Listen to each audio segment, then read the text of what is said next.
I hope who really likes it is the one that I end up giving it to. We're going to give this guitar away. If you would like to nominate somebody to receive this guitar, send me an email. There's information in the description below. This is where we're at the moment. I am getting this sprayed. You're going to see today getting to this point. And also, we're going to have one of your guitar build stories today. Check this one out. What do you think of that? It is a retro futuristic guitar. Can't wait to let you hear this story. It's fun. It's a great story. If you'd like to follow the process of turning a block of wood like this into a guitar like this, then you've come to the right place. And if you would like to see me give this guitar away, click subscribe, hit the bell.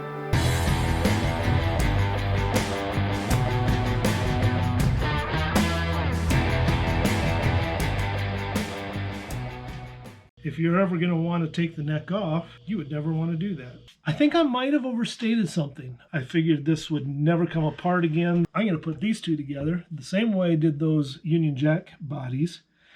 And then in a few weeks, we're going to see if we can take it apart. But yeah, I kind of wondered. Yeah, that stuff, it's just impossible to do. I don't even know why I use tape anymore. Well, guys, so that was fail number one. I failed miserably with that one.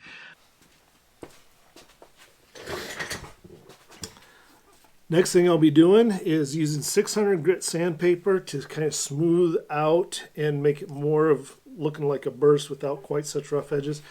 I like the look of it personally. You might be a hater. I don't know. Maybe you're a lover. Why don't you leave a comment below. Tell me if you like it or you hate it. Either way, it's okay. Yeah, I kind of like that. It's got a rugged look to it there. And yeah, my new Union Jack burst. I don't know if I just invented that or if that's been out there for a long time. Maybe I'll have to take a look. But I'll get the sanded with 600 grit sandpaper very lightly and just kind of make it blend just a little bit better here yet. And then it won't be long and we'll be ready to put on some of the polyurethane. I also did a little bit of a burst on this end here. And I still think that these colors are going to be more subdued once I put on the poly coats there. So I like it. I hope you do. I hope who really likes it is the one that I end up giving it to. I think I'm going to go ahead and I'm going to use a little bit of amber to kind of come around with it and maybe age it just a little bit more and give it just a little bit more of a burst look to it. It's going to give it just a little bit of a yellow to a red burst. Oh, and I kind of like that. Maybe I want to go more.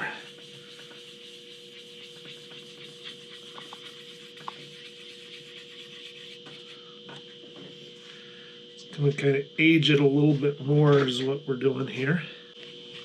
You have these layers of color in and it just, oh, it does something nice. This adds a little more depth. Still see the red, still see the blue.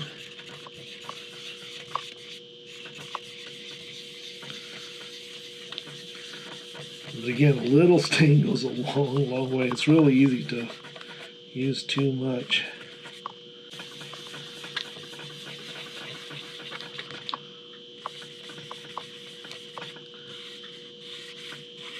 I'm going to use a drier cloth and I'll kind of use that to blend it a little bit more.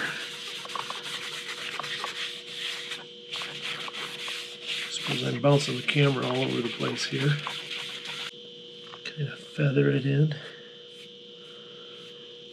Just lightly touching it.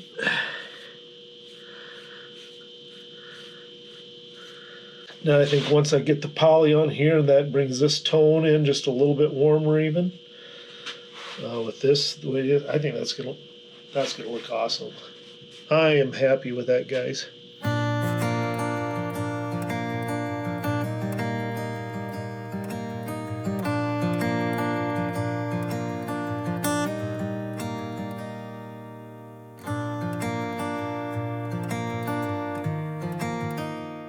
I've got my temporary booth set up here, plastic. Got the guitar put in.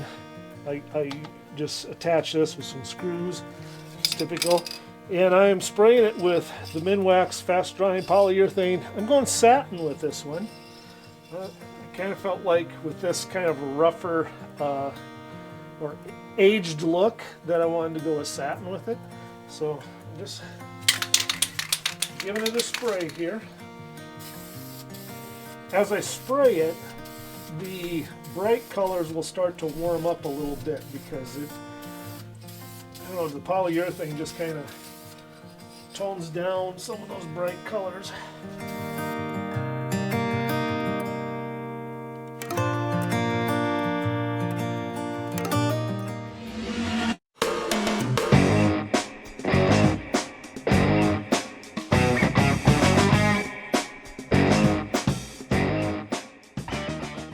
And now it's time for one of your guitar stories, and this one cracks me up. This is from Corrigan, from Michigan, and his humor is just crazy, so hang with me as I get through this. He is from Alma, Michigan, aka Scotland, he says, which is good for me because I have got McLaughlin and McDonald in my background. So first off, he gives his rendition of what qualifies him for building a guitar. This cracks me up. Previous occupations that prepared me for building guitars: retail sales clerk, U.S. Army Cannon Fire Direction Specialist, campground manager, U.S. Navy aircraft mechanic, facilities maintenance technician, certified nursing assistant, chef webmaster, land surveyor, potter, ice cream distributor, environmental cartographer, fishing trawler crewman, petroleum exploration administrative assistant, IT technician, Catholic protection engineer. Oh no, cathodic. If I could only read. Cathodic protection engineer. What is that?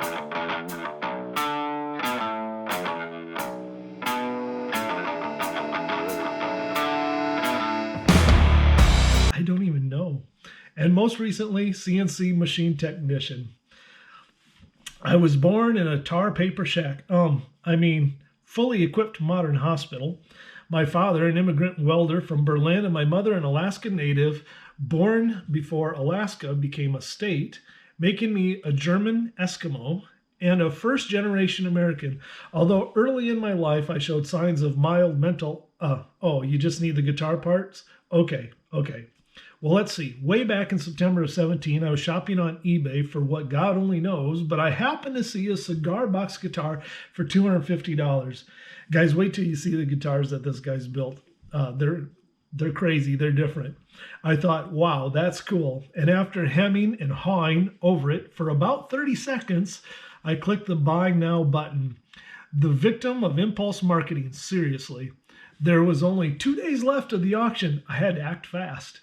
When it finally arrived, I was very disappointed. It wasn't nearly as pretty or well built as the pictures made it look. In the pics, it looked like something Blind Willie would play, if you ever saw Crossroads. But when I got it, it looked like Blind Willie had built it himself, severely hungover and perhaps aboard a fishing trawler during a nor'easter. Anyway, long about then, I came upon a grizzly bear cub, all alone and helpless. Now, I knew that little creature couldn't survive without my help, so wrong story. Where are we? Oh, yeah. So after inspecting the cigar box guitar and noting the basics of its construction, I thought to myself, well, I can do better than that, a whole lot cheaper. So I returned the cigar box guitar and got a refund. You see, my impulsive streak is constantly at odds with my tightwad nature. I'm complex like that.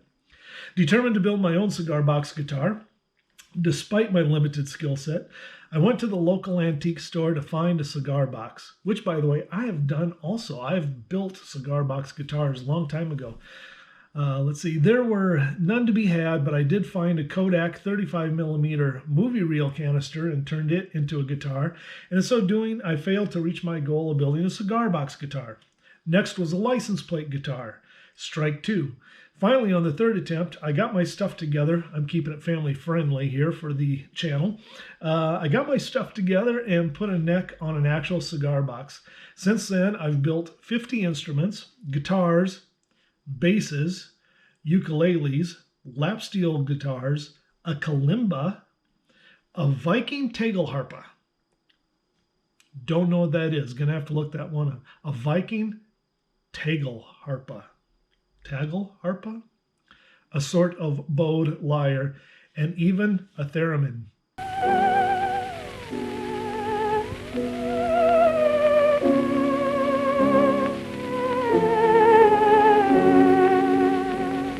The first retro futuristic looking guitar I made was a collaboration with a fellow builder, Jeffrey Ross of J. Ross Guitars. He built the neck and the fretboard. I did the body. This guitar was meant to be a birthday gift for Michael Breedlove of mgbguitars.com. In appreciation for the great work he's done in advancing the hobby of do-it-yourself instrument building. I am proud to say that this guitar was the impetus for MGB's idea to spread awareness of the home-built instrument movement through museum exhibits. So this starts to get cool, guys.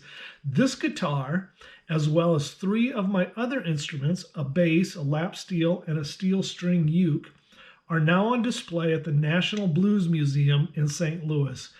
I want to go. That might have to be on my list in the next couple of months. Keep watching. Maybe we'll make a trip to the National Blues Museum, along with about 50 other instruments from builders across the country. If you're ever in the area, check it out. In June, MGB will be sponsoring another exhibit at the Elkhorn Valley Museum in Norfolk, Nebraska. And it is Norfolk, even though it's spelled Norfolk, but it's Norfolk. I don't live too far away from there, so I might have to go do this. And I've got a friend that's originally from there, so he and I might have to make a trip to Norfolk, Nebraska, to Elkhorn Valley Museum, and my retrofuturistic guitar named Epi will be going there. Why retrofuturistic and not steampunk? Steampunk purists will insist that electrical bits have no place on a steampunk guitar, and these guys are a bit crazy, so I don't want to make them mad. Once again, keeping it family friendly. Retrofuturistic, though, doesn't specify a particular era or style and doesn't limit one's choice of bric-a-brac that can be glued and screwed to a guitar. To me, it means something that looks as though it was built by somebody in the past trying to imagine what something might look like in the future. I'm happy to build instruments that look like the result you'd get if you asked a 12-year-old boy in 1942 what a guitar would look like in 2021.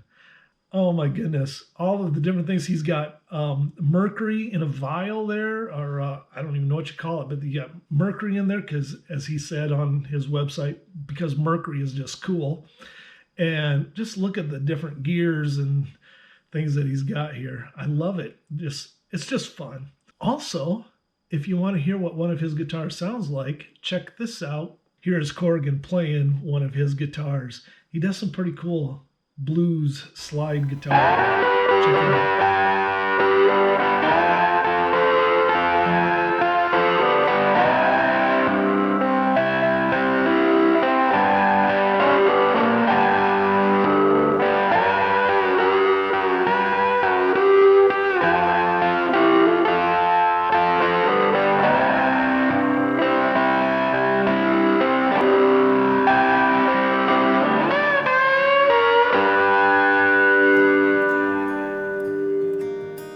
Between coats, I am going to very, very lightly wet sand with 600 grit sandpaper.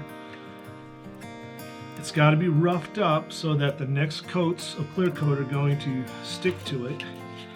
I wrap it around a rubber eraser to give me a flat surface so I can just do little swirls here. I know that you're not going to be interested in watching me do much of this, but I will just get started. So just going to lightly, I am not putting much pressure on at all, but I am scoring the top enough that the next layers of clear coat are going to stick. If you're not used to doing this and you don't know what it looks like, you're going to be surprised that it can look really bad. It's going to look like there's a crusty white film over the top, and you think, well, how am I going to get that out? But once you begin to spray the clear coat back over, that goes away. That you won't see that. Just getting little bumps off. Not going to over sand it. I will use my tack cloth and just lightly go over it. Again, when you use a tack cloth, don't push the tack cloth in or rub it hard, because it's got a waxiness to it, and you don't want to rub that wax into this, because then your clear coat's not going to want to stick to that either.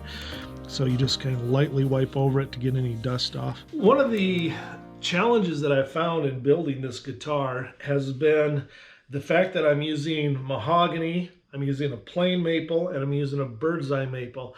And what gets tricky about it that I really didn't think about ahead of time was that it's a little bit like working with spalted wood, like a spalted maple. And what I mean by that is this wood is harder than this wood.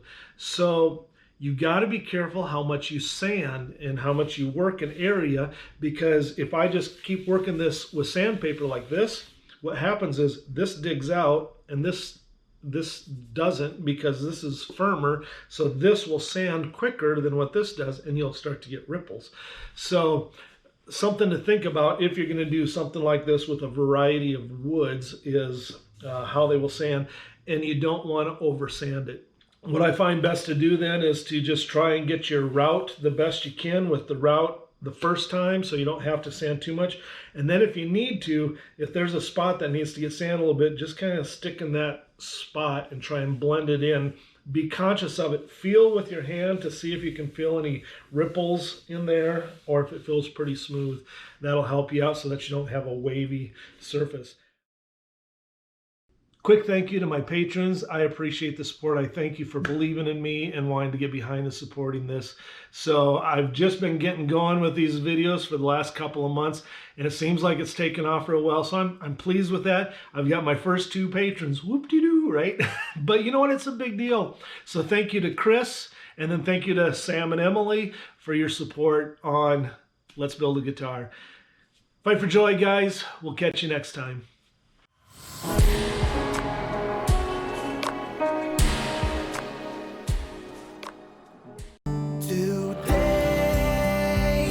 Tomorrow, there's no time to buy.